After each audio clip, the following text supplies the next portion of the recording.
this computer. Okay. Hello, good evening. We continue with our online lectures. It's April 2020. Today we're going to talk about elastoplasticity, a simple introduction, 15 minutes at most. And I'll open now my presentation and I will share my window as soon as I figure out how to do that. I'll close this, share my desktop, and I open this. So do you see this now? Yes. Okay, good. So incremental elastoplasticity introduction, this is very simple, 10, 15 slides, 17 slides, online lectures. If I will post these slides online as well, they will be all linked through lecture notes, and through Real Easy website. If you look at these PDFs, it's actually probably best to open them using Google Chrome, because it turns out that in Google Chrome, all these slides show nicely, and you can even get animations working and so on. So I recommend using Google Chrome as opposed to Acrobat or anything else in Windows, in Macintosh, or Linux. So let's continue. My name is Boris Jeremic. We have Han Yang. So Han, say something so they see your picture. Hello. Hi. Hi. Hello. He's up in the atmosphere. You can see that. And then we have Heshan Wang. Heshan, say something. Hi. Wave. Hi. Okay. They will make comments and contribute to this, because they essentially work actively on these developments. Motivation is very simple. We try to improve, we try to make as good as possible modeling and simulation tools for infrastructure objects. We are trying to reduce modeling uncertainty. We're trying to make different models of different levels of sophistication, from very simplistic ones, which are good, which are fast, can be run many times, are fairly easy to understand, but can introduce significant error in results. So we want to go with higher level of sophistication so that we can control, we can understand what are simplifying assumptions doing to our results. So that's essentially basic goal of reduction of modeling uncertainty. We're trying to control this modeling uncertainty. Goal is to predict and inform rather than fit. So if we're using models that cannot predict and inform us, if they cannot predict response that we observe in experiments or in real life, why is that? Is the model wrong? If the model is wrong, we want to improve those models. We do not want to use wrong models and then fiddle with parameters to get some artificial fit with some data. That's wrong. The main reason is that engineers need to know. You as engineers need to know what is going on so you can make the right decision. We're gonna in this series of lectures, this is just the first in this series, we're gonna use well-developed theory of elastoplasticity, and we would like to use that theory to model behavior of soils and structures for static and dynamic loads. A very important component is verification and validation. We will not spend time here on that. We'll have a separate series of lectures on that. Verification has to do with mathematics, and validation has to do with physics, with experiments. Once you do all these things properly, there's really no limit on what can you do numerically. But it has to be done properly. You have to pay good attention. You can get certainly wrong results. You can get results that are not quite believable, or you can get results that you know people like, but you know deep in your heart that these results are not quite right. So you need to be clear on that, and you need always to present that to people that you develop these results for. Our loading process is a nonlinear loading process. We develop input, we develop our models and our loads. We subdivide loads in loading stages. Loading stages are essentially carefully designed to follow physics. For example, construction or initial state, then construction, maybe some excavation, construction of the concrete part, structure steel part, and then maybe some service loads and maybe some hazard loads, earthquakes, and so on. Each of these loading stages, there will be multiple loading stages, is going to be subdivided into increments. and those increments are going to essentially help numerics apply those loads from a loading stage in a meaningful way. So for example, if you have a self-weight, you might apply self-weight in 20 to 50 sub-increments or increments, just to help numerics, just to help the system get those loads properly and get distributions of plastification zones and so on properly into the system. Once you have, for each increment of load, you might want to actually do iterations toward equilibrium. This is important. Sometimes we don't do that for different reasons. One of the reasons is that you want to go fast. So you make many small increments and you don't iterate toward equilibrium. Sometimes you do not want to do that because it's hard, but you have to be very careful. It's always good to be in equilibrium or close to equilibrium. You need to be able to control that. Once you go through all these different levels of different stages, different increments, and different iterations, you essentially have some output that is used to design or to assess safety of the object or to improve the economy. So we'll be going back to this slide many times in next series of lectures. We're going to be dealing with small deformations. Small deformations essentially means that we do neglect this part. We do neglect this part of strain tensor. This is large strain Lagrange tensor, and we neglect this part, the nonlinear part, because we claim that for our deformations that are about here somewhere, you know, maybe 5%, 10%, maybe 20%, maybe that's pushing it. Certainly 50% is pushing it, but sometimes you can even go to 50%, but I would not recommend that. But for those smaller deformations, this is a quadratic part that becomes very small, and it can be neglected most of the time. So we end up with this part, and that's what's called the actual small strain tensor. By the way, this is initial notation. This just means partial derivative of ui. I and j are 1, 2, 3, or x, y, z. So partial derivative of ui with divided by dxj plus partial derivative of uj divided by dxi. So let's move on. There are 4 main components for every elastic plastic model, small deformation elastic plastic model. There is elasticity, essentially for an elastic increment in strain. We can always determine what is the increment in stress by multiplying that elastic increment in strain with elastic stiffness. By the way, we do use initial notation here, so EIJKL times delta epsilon KL. You realize that this K and K are same, and then this L and L are the same. So what I did omit triple or double summation sign here, where K is going to go from 1 to 3 and L is going to go from 1 to 3, just to simplify writing. This is elasticity.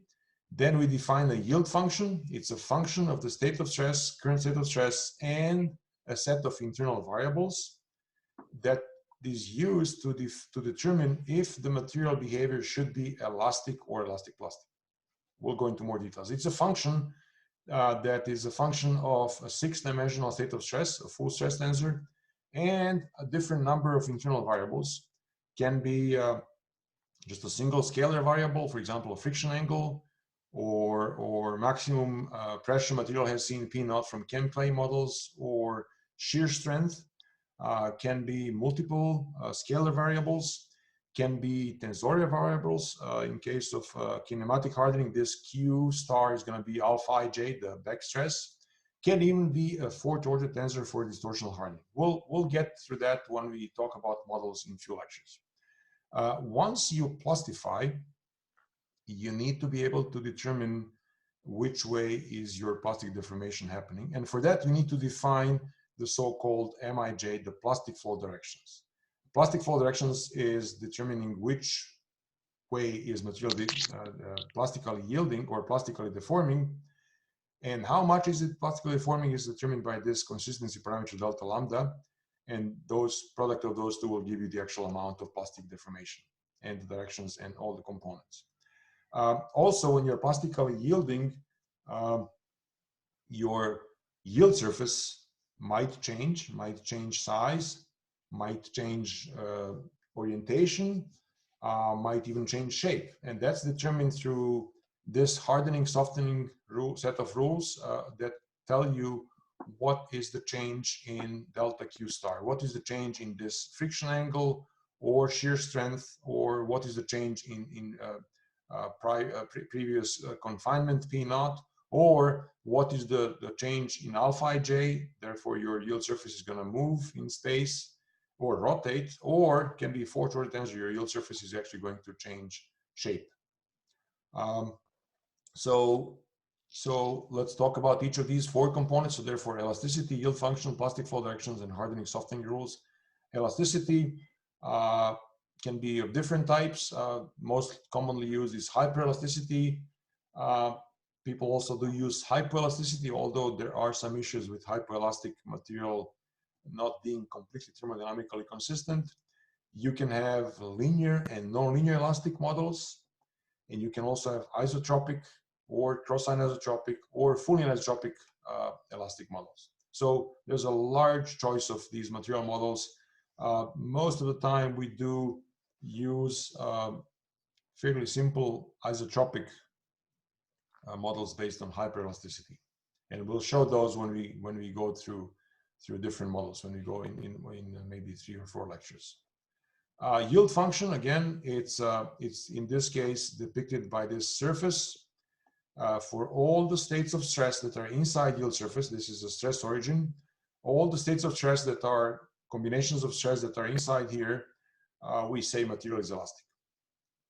4 combinations of stress that are on the yield surface, we know that material, according to this modeling, we know that material is elastic plastic, and we do not allow material to be outside. At least theoretically, you'll see that that actually happens when we start talking about solving these equations. So elastic region, you have to be inside. F is less than 0. You are on the yield surface. F is equal to 0. Here's a state of stress that's inside the yield surface. And let's say that we apply an incrementing strain. And as soon as we touch the yield surface, we are plastically yielding. Now, it might happen that the elastic increment actually shoots us way out here. There are ways to return this predictor state, which is sort of artificial, down to yield surface. So that's a yield stress.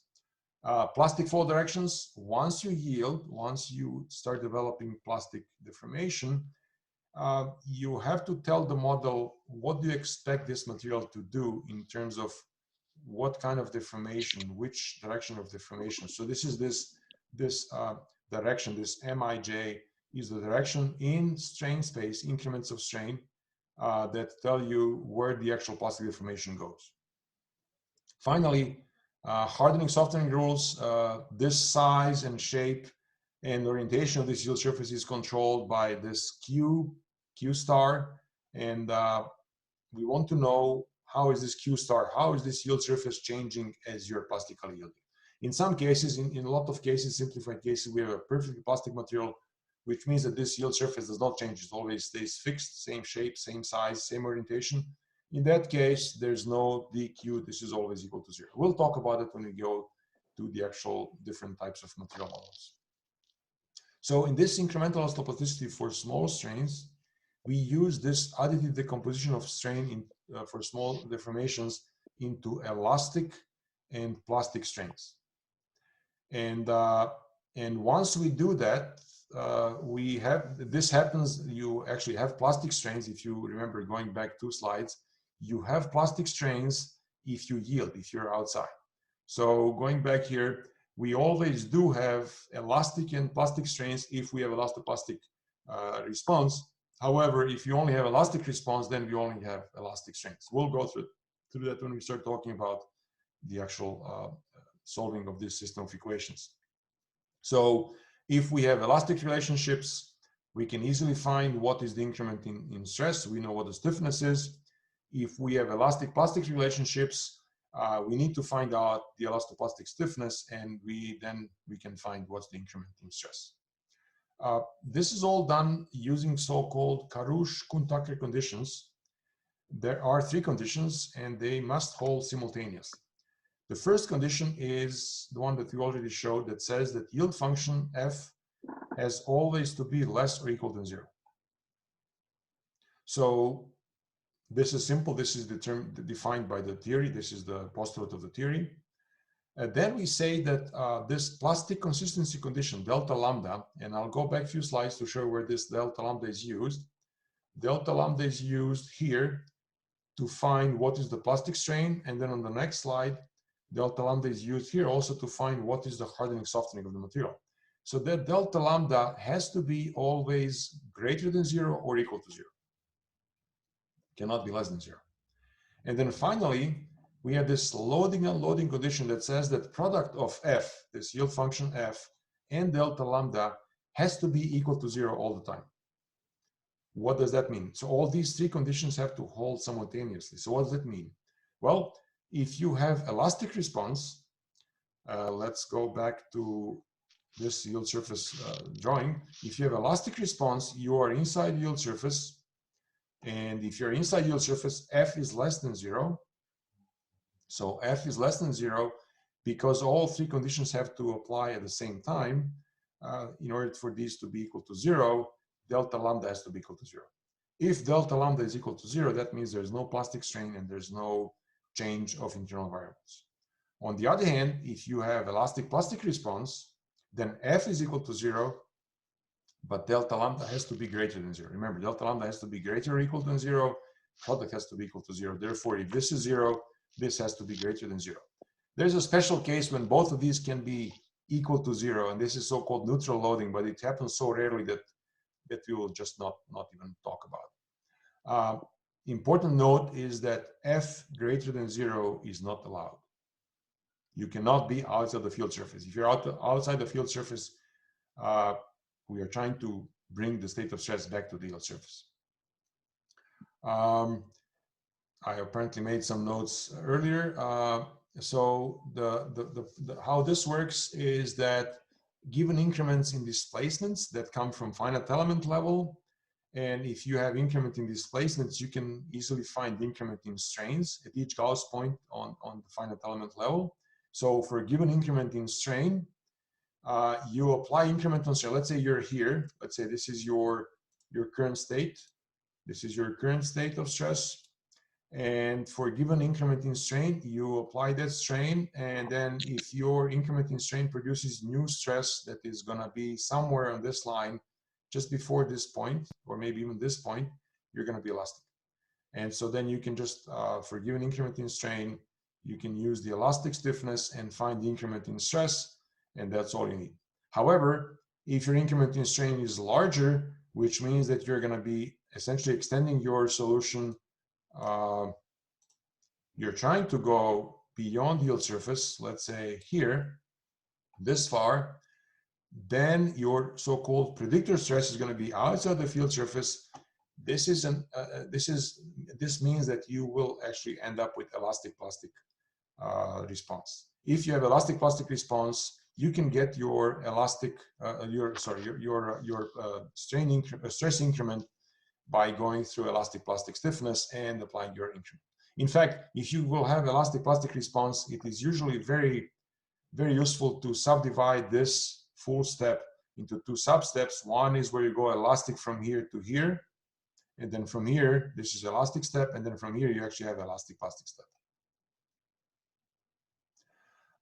For elastic step, if your predictor step is on the yield surface, you have to solve for stiffness, which we already have because that was the definition from the model, and you have to calculate the increment in stress, which is also easy. You have increment in strain coming from finite elements. You have your elasticity stiffness defined, and you can easily find the increment in stress.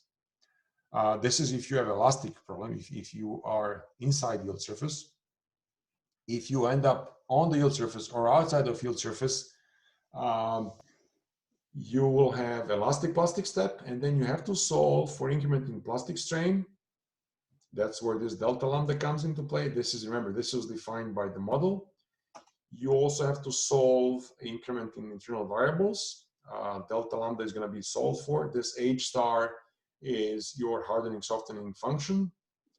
And And eventually, you can then get the increment in stress by multiplying this increment in strain with elastic plastic stiffness. So the main unknown here is the so-called consistency parameter, because it's needed for both increment in plastic strain and for increment in internal variables. And this is something we're going to spend time in our next lecture. Just to summarize what you've done today, we need to solve for consistency parameter delta lambda, and then this is based on classical theory of elastoplasticity. You can have any different number of material models. Next time we'll start showing how to do this step, how to solve for this consistency parameter using the explicit forward order approach. And then after that, we'll go through implicit backward order approach. And then after that, after let's say 3 or 4 lectures, we're going to talk about different material models and how to calibrate and so on. All these developments are implemented in Real Easy Simulator, and you're more than welcome to look at the link and look at the simulator. There are a bunch of examples and so on. Any comments? I forgot to ask you guys, or to give you cues. So next time I'll also spend most of the time talking, but then when we get to the examples, Dr. Yang and Mr. Wang are going to essentially spend time going through these examples and so on. Any comments by you guys before we close?